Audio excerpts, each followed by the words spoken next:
A Pevida Notre Dame Intermédica é operadora de plano de saúde com a maior rede própria de atendimento do Brasil. Só no Amazonas, são 20 unidades para cuidar com carinho da nossa gente. É saúde de qualidade mais perto de você.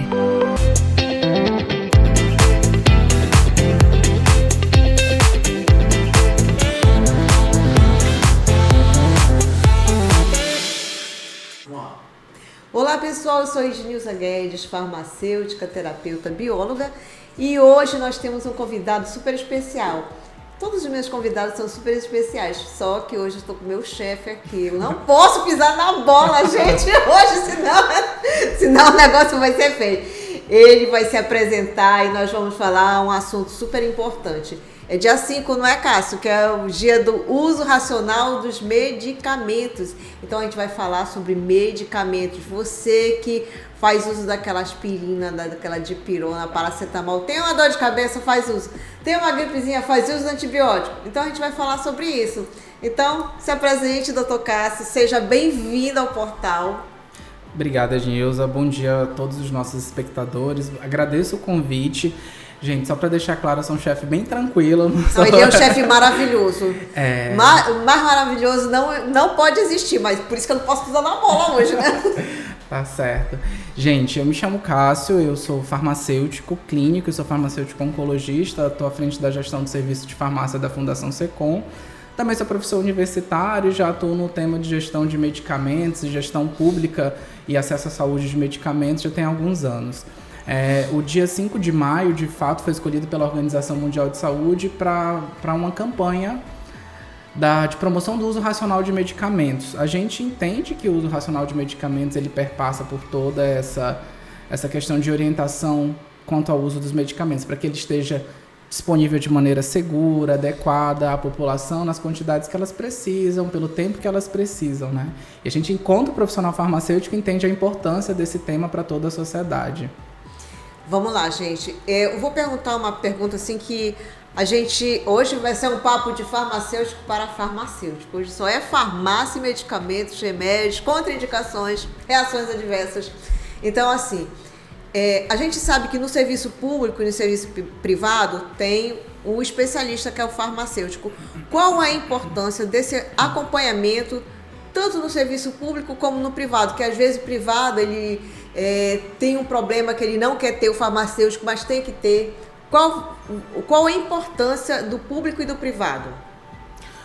Olha, a presença do profissional farmacêutico na instituição de saúde, ela, em todos os lugares em que se dispensam ou armazenam medicamentos, ela passa por uma exigência legal. Existe uma lei federal que determina que todos esses estabelecimentos tenham a presença do profissional farmacêutico. O profissional farmacêutico, ele está extremamente habilitado pela própria formação tecnicista a orientar as pessoas com relação ao uso dos medicamentos, para que o uso desses medicamentos seja de fato seguro e racional. Quando a gente pensa na questão de capilaridade, no número de pessoas que são atendidas, se você imaginar um serviço público, o volume de pessoas que recebem orientação, que são assistidas pelo sistema público de saúde é gigantesco. E se a gente pensa que esse profissional consegue, de uma maneira muito capilar, chegar a toda essa população, a gente garante mais informação de qualidade. Eu acho bem interessante quando a gente pensa no serviço privado, pensando mais nas farmácias e drogarias realmente, a gente tem um profissional farmacêutico, que é o serviço privado, a gente tem um profissional farmacêutico com a maior distribuição capilar. A gente tem drogarias em bairros, nos interiores, nas periferias, e em todos esses estabelecimentos tem a presença de um profissional farmacêutico. Na minha opinião, e acredito que na sua também, o profissional farmacêutico, esse da farmácia e da drogaria, é o profissional que está mais na ponta, é o que está mais próximo da população, é o que está ali mais próximo da realidade daquela comunidade, e é quem consegue dar essa orientação para a população, para que o uso dos medicamentos de fato seja seguro e apropriado para as necessidades daquela população. É isso aí. Agora, deixa eu te falar uma coisa, baseado nessa informação que você está nos dando, que o farmacêutico que fica no privado, a gente viu que a gente passou pela pandemia, eu acho que foi o momento que mais a população teve acesso a esse farmacêutico, porque ele não poderia... Estava ruim de chegar no posto de saúde, ao hospital, estava lotado, eles tinham medo. O que você achou disso? Na verdade, eu sempre costumo brincar que muita gente nem conhecia o profissional farmacêutico até esse momento. Eu lembro que quando o Ministério da Saúde lançou os editais para contratação emergencial dos profissionais do programa, acho que o Brasil Conta Comigo, alguma coisa nesse sentido. Isso. A gente teve lá vários profissionais farmacêuticos sendo recrutados para estar trabalhando na linha de frente, de fato, no combate à Covid-19. A gente percebeu o que, de fato, o que o Monteiro Lobato já dizia para ele pra gente nos seus textos, né? O papel do farmacêutico, de fato, no mundo é tão nobre quanto vital, né? O Monteiro Lobato, que também era farmacêutico de formação. A gente começou a perceber que o profissional farmacêutico ele estava ali para orientar realmente com relação ao uso adequado dos medicamentos. Se a gente observar, existem vários indicadores do aumento expressivo da venda de medicamentos durante esse período de pandemia. E a gente começou a falar, a gente chegou nesse momento do nosso tema central, que é falar sobre automedicação, né? A gente começou a perceber que as pessoas haviam informações muito precoces e de procedência muito duvidosa na internet com relação a medicamentos para melhorar a imunidade, vitaminas, polivitamínicos, antiparasitários, e a gente começou a perceber o uso muito indiscriminado de medicamentos. Hoje, inclusive, a gente colhe alguns frutos disso, que são pacientes que desenvolveram outros problemas crônicos de saúde, como hepatites medicamentosas, quadros de intoxicação, todos relacionados ao uso desses medicamentos sem orientação profissional. O que a gente sempre gosta de deixar claro é que o uso dos medicamentos, os medicamentos são seguros, eles são apropriados, mas desde que usados de maneira correta, adequada e com orientação de um profissional de saúde, né? Mas, de fato, a gente, enquanto farmacêutico que atuou na linha de frente, né, foram dias difíceis que a gente passou nos serviços de saúde, mas a gente realmente percebeu uma falta de conhecimento das pessoas com relação ao potencial das drogas, ao potencial dos medicamentos, e foi muito bom fazer parte de tudo isso também, que a gente conseguiu mostrar o nosso valor, o trabalho da profissão e mostrar que o farmacêutico está ali para ajudar a população, que é aquele profissional que está na ponta, que está ali para tirar dúvidas realmente e fazer com que esse uso seja seguro, ou pelo menos mais seguro, né? Eu vejo assim como um verdadeiro aprendizado. Eu fui recrutada também, né? Tô até hoje lá no SECOM. Gente, eu vou relatar uma coisa para vocês. Quando eu cheguei no primeiro dia, tava todo mundo de máscara, de macacão, né? Com a máscara facial, eu me tremia. Pelo amor de Deus, eu me tremia. Eu achava que eu não ia conseguir. Então, foi um período assim de muito aprendizado, ainda está sendo quando eu estou lá, né? E a gente percebe o quão é importante o papel do farmacêutico. O quão é importante. Num período desse, eu estava em casa descansando, uma amiga ligou e disse bem assim: Ednilza, a minha mãe tomou uma penicilina e tá toda empolada, tá se coçando. Aí eu disse, mas por que ela tomou penicilina? Não, ela estava se sentindo mal, com uma dor de cabeça, uma gripe. Eu digo, mas menina, não faça isso. Ela deve estar passando por estágio viral e ela não poderia estar tomando isso. Aí eu digo, pegue a penicilina e me dê o prazo de validade. A penicilina estava vencida. Aí eu disse, leve sua mãe imediatamente para o pronto-socorro, para ela ser atendida, porque ela fez uma reação alérgica da penicilina. Então, nesse momento, Cássio, eu foi online, né? Foi uma orientação online para o paciente. Falando nessa orientação online, o que você acha? Porque tem muita empresa que oferece esse atendimento online, esse atendimento somente digital, não presencial. Você acha válido?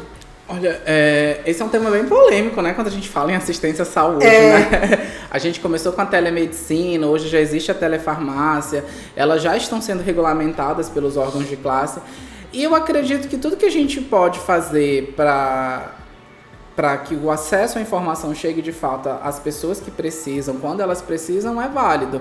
Esse tipo essa característica do programa, do Leia a Bula, de levar informação de saúde de uma maneira mais informal para as pessoas, para que elas consigam ter acesso às informações, é um método de fazer saúde. Com também, certeza. Né? É promoção da saúde. Então, quando a gente pensa em promoção da saúde, a gente pensa que hoje em dia o mundo é digital.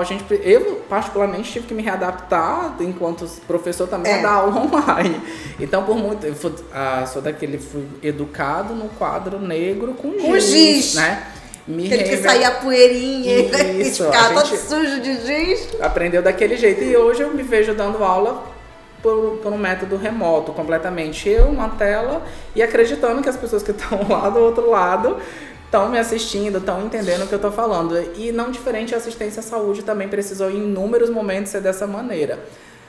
Obviamente que você, enquanto profissional farmacêutico, conseguiu fornecer o tipo de ajuda que a pessoa precisava, dar orientação com relação ao procedimento adequado a ser feito. Acredito que se for realizado de maneira racional e realmente de maneira estudada, e existem limitações que estão associadas a esse método de intervenção, mas eu acho que é válido. A gente que precisa regulamentar, fazer isso de maneira adequada. Mas eu acredito que, particularmente, e aí é uma opinião pessoal realmente, eu acho que a telefarmácia é uma coisa que tende a avançar também, mas ela jamais vai substituir a presença do profissional de saúde no estabelecimento. Isso, né? Com certeza, né?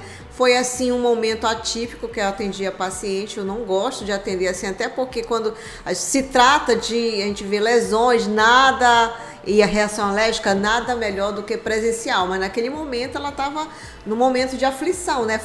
E ela não estava em Manaus, ela estava no interior, leve. Agora sua mãe, graças a Deus, ela saiu bem de lá.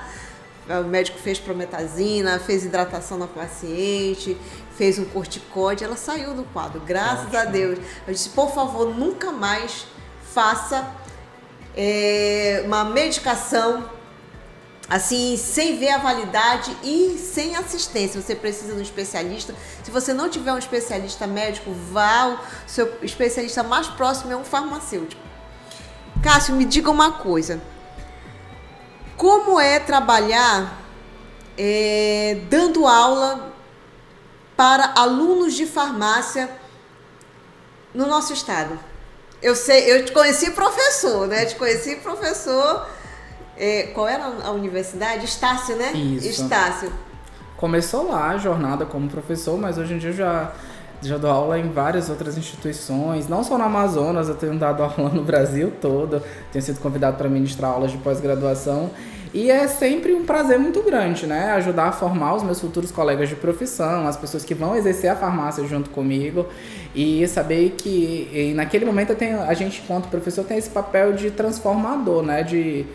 De talvez moldar o pensamento desses profissionais e recai sobre a gente um senso de responsabilidade muito grande, porque você vai formar os futuros profissionais que irão atuar nessa área.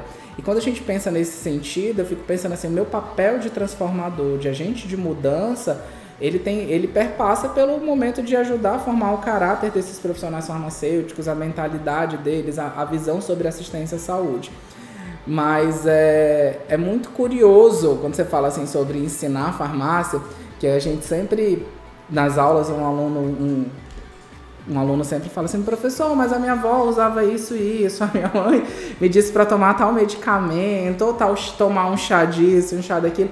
E assim, a gente começa a perceber que esse conhecimento tradicional, ele de fato, em algumas vezes, ele tem algum fundo científico. Talvez eles não saibam explicar, mas a gente começou com a botânica, com os chás, com tudo aquilo. E assim, aqui na Amazônia a gente tem uma riqueza gigantesca de diversidades, de pensamentos culturais, de tradições que são realizadas pelos povos originários e que a gente tenta associar tudo isso à ciência, né? A nossa formação é tecnicista. Mas eu acho que é muito curioso. Você também já deu aula, vocês devem imaginar do que eu estou falando. Os alunos, assim, usam uns chás, uns banhos diferentes. Maravilhoso, maravilhoso. Eu, particularmente, e inúmeras vezes a gente orienta com relação à interação entre chás e medicamentos, entre algumas garrafadas e outras, que a gente precisa estar orientando as pessoas realmente a fazer isso. Mas de fato, essa é uma pergunta muito curiosa, né? Assim, é um enorme prazer e eu acredito hoje em dia que eu até mais aprendo do que ensino, né? Quando estou dando aula. Você tocou num assunto muito interessante dos chás. Hoje a gente vê assim muito essa mecânica da medicina alopática, né? E a gente tem também o tratamento homeopático, o tratamento fitoterápico. O que você acha dessas interações entre remédios alopáticos e fitoterápicos? Eles precisam ser acompanhados, correto? Exatamente, Nilza. Eu sou um suspeito para falar sobre fitoterapia porque eu sou um amante dela. Eu acho que além hoje em dia, a maioria dos medicamentos hoje eles são produzidos por um processo industrial, né? Mas a gente tem os fitoterápicos que também tem um processo um processo fabril padronizado pelas agências reguladoras, mas os fitoterápicos têm a vantagem, muito especialmente, na minha opinião, de serem de procedência natural. A gente começa a perceber que todos aqueles chás, todas aquelas questões que estavam relacionadas ao conhecimento mais tradicional, hoje em dia eles fazem parte do nosso cotidiano, né? O conhecimento tradicional, a gente não pode negligenciar ele. Hoje em dia existem os projetos e o próprio Ministério da Saúde incorporou ao SUS um programa chamado Farmácia Viva, né? O Ministério da Saúde agora vai passar a ofertar regularmente o fitoterápico para a população nos serviços públicos de saúde. Os fitoterápicos são, de fato, reconhecidos como ferramentas de saúde, como medicamentos, né? Tem indicação terapêutica, tem resultados de eficácia e segurança. E a gente perceber que o SUS tem incorporado esse tipo de tecnologia para o sistema faz com que a gente tenha uma visão muito mais abrangente da assistência farmacêutica como um todo. É claro que a gente precisa ter muito mais farmacêuticos habilitados agora para a fitoterapia, mas eu acho que é incrível, na verdade, assim, o potencial benefício do uso dos fitoterápicos é gigantesco, né? E fora que o número de interações e de reações adversas quando comparado com os medicamentos mais tradicionais é muito menor também.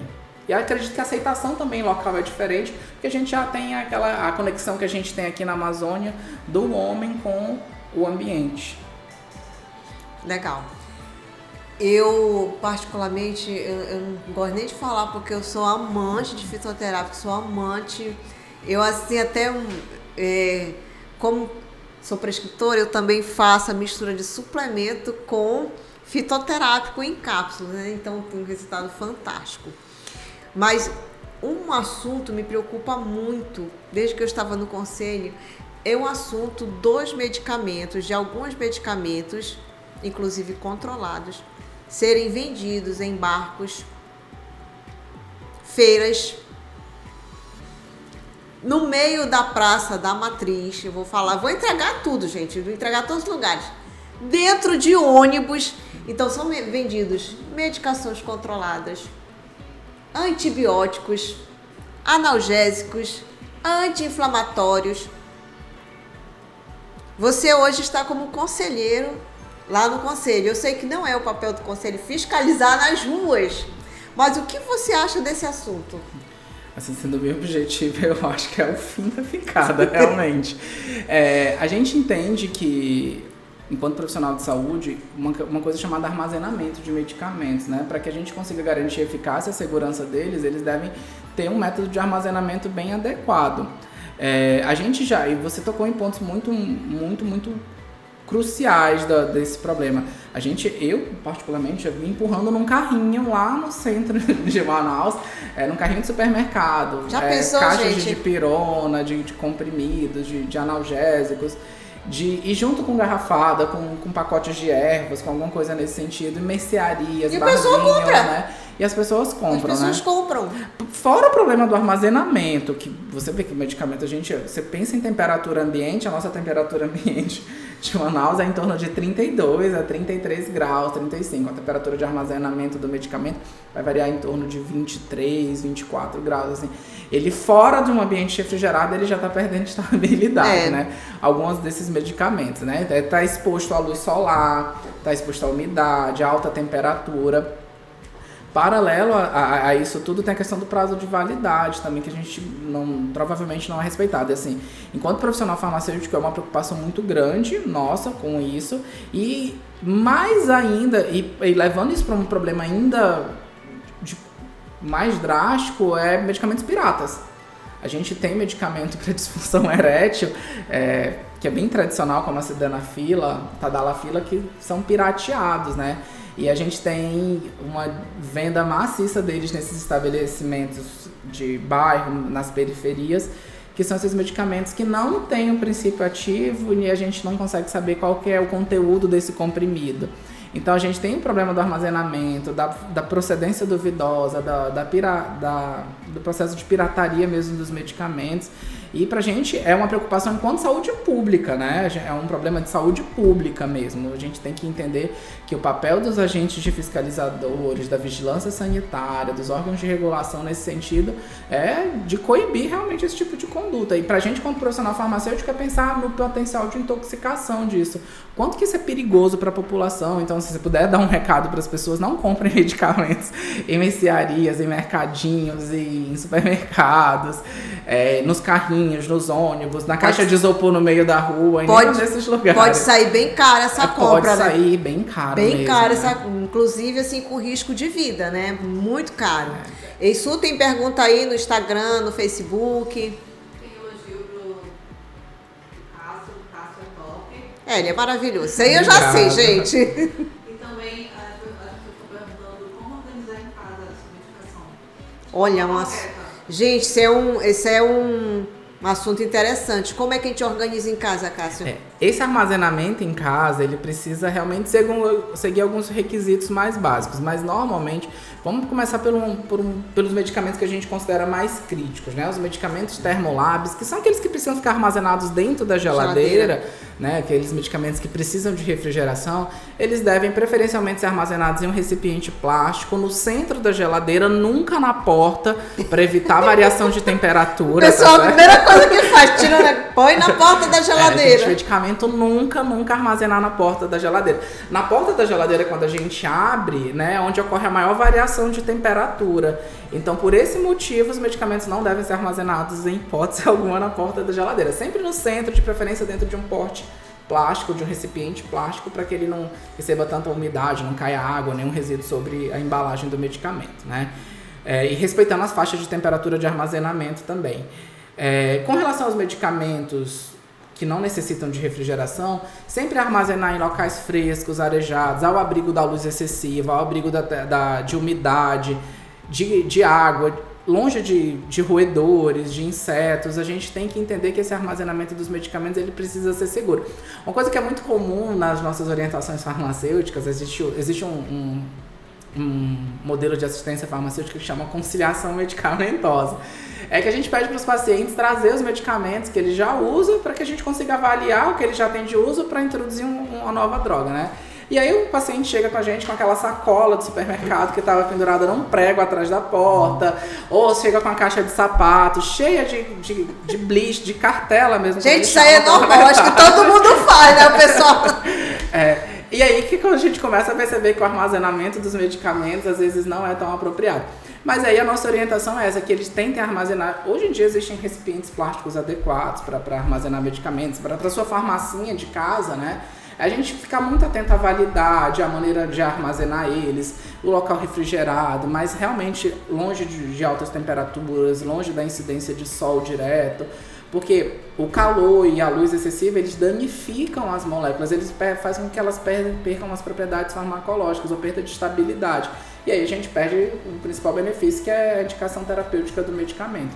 Mas realmente, as pessoas chegam lá com a sacola mesmo do supermercado, aquela branca, cheia de cartela vazia, e pela metade do antibiótico, aí guarda, não, eu fiquei bom no terceiro dia e não tomei, sobrou o medicamento que deveria ser usado por 7 dias, aí tem 3 dias de tratamento. E assim, a gente começa a perceber que que não seguiu o tratamento adequadamente da primeira vez, e se ele tomar só aquele pouquinho que sobrou, vai continuar não seguindo corretamente o uso do medicamento.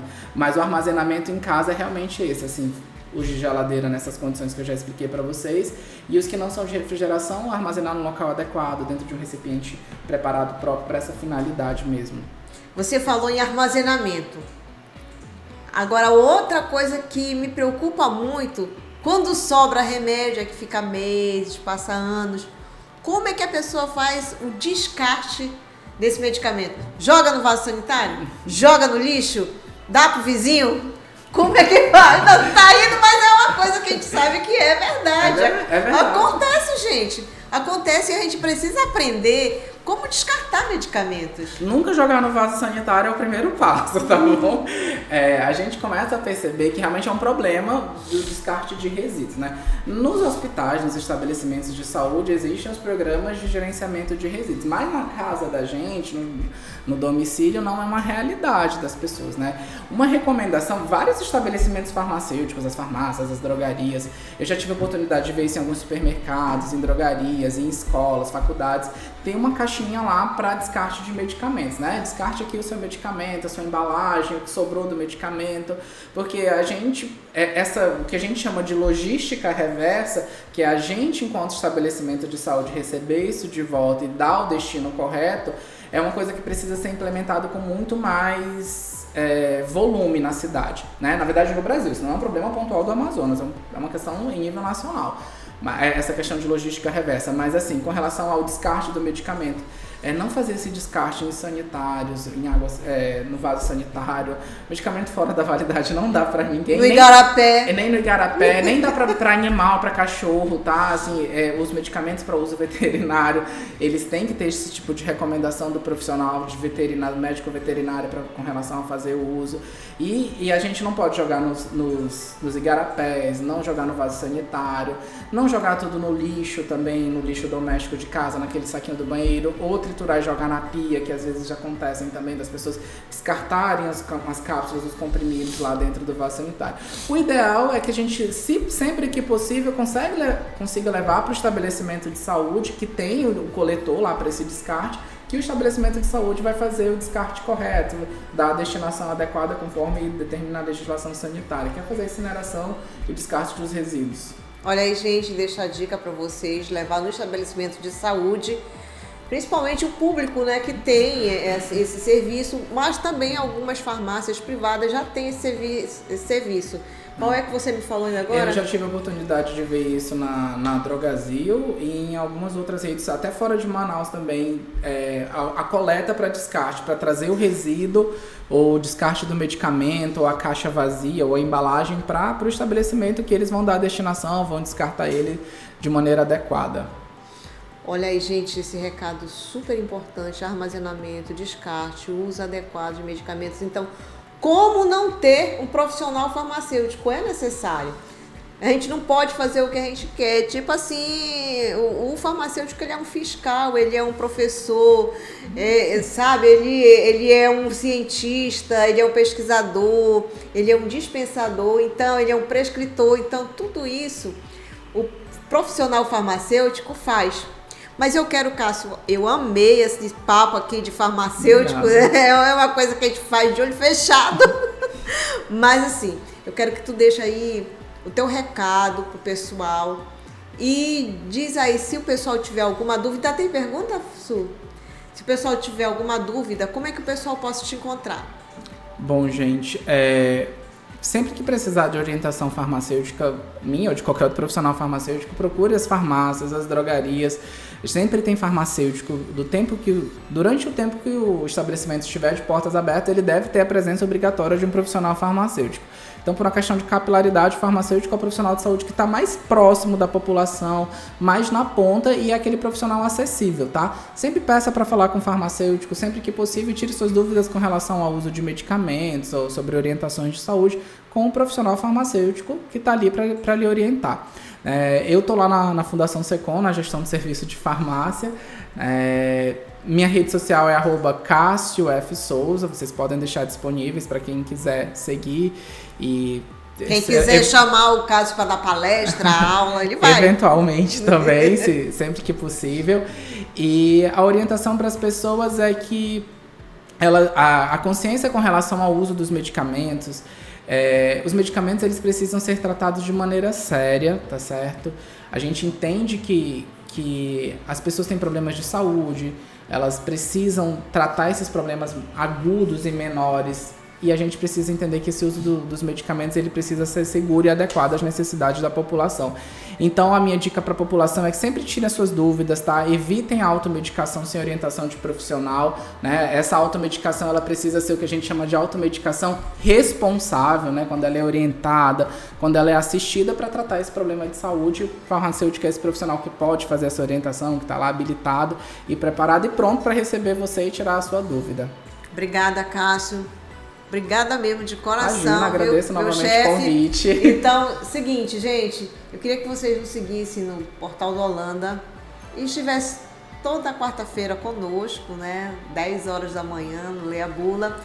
Nos siga no Facebook, Instagram, Twitter e também no site, gente. Agora, me siga lá, Ednilza Guedes Farma, tá? No Instagram.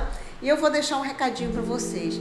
A gente pensa que no cotidiano da gente, a gente tem vários problemas. Problemas de família, problemas financeiros, problemas de saúde, problemas mentais, problemas espirituais. E às vezes a gente não encontra saída para isso. A gente fica às vezes ansioso, perturbado, estressado, preocupado. Mas para tudo tem uma saída. Busque o silêncio, busque a compreensão, a compaixão, a fé e se ame além de tudo. Busque Deus. Gratidão, até o próximo Leia Bula.